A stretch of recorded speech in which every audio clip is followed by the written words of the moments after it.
We're about to get real. Let me ask you this. When you found out that you were having a miscarriage, did you ask God, why didn't you take me instead? Because for me, I know I did. And as crazy as that may sound, I know why I did it. It was because my pain was speaking. I was like, God, why would you take my child? Why would you? This is what I was saying. This is what I was saying to God, right or wrong. This is what I was saying. I was just letting God have all my raw emotions. He's the only one who can handle him. I couldn't even handle him.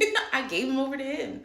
So I was genuinely like, God, why would you let this happen? Why would you take my child? Why didn't you just take me instead? No parent ever wants to see their child suffer, let alone pass to go back to God inside of their womb, inside of your own body.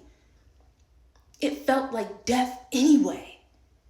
It felt like I died anyway. So it's like, why not just keep the baby? Why not let me have birth, give birth to it, and then like just take me? You know what I'm saying? Like, give birth to her, just take me.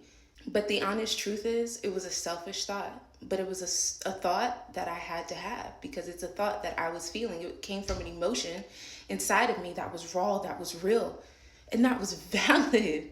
But just because it was valid doesn't mean it was true. That's not God's desire. He didn't want me to take my life. He didn't want my life to be taken. He didn't want my child's life to be taken. He doesn't want that for us. And we cannot blame God. And it's so easy to blame God. Jesus.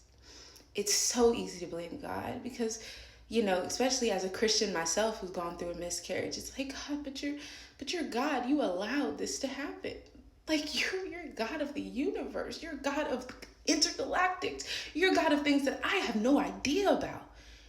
And the expansiveness that my mind can conceive of how much you are God over and above doesn't even actualize what you're actually God over, because I only know what I know. And because of that, we feel like, God, you could have done something. You could have stepped in. You could have done this. You could have done that. And he's okay with you feeling like that.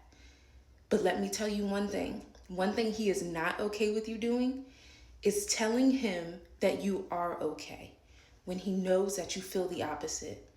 I got hung up in that for a little bit, but God quickly swooped me out of it, because it would have held me back in my healing, and it would have taken me years backwards in my journey with him, being his disciple. So I encourage you today. God did not take your child. He loves you eternally. He has your baby and loves your baby eternally. Turn back to him. It's not his fault, and it's not yours either. I love you, sis. Have a good day.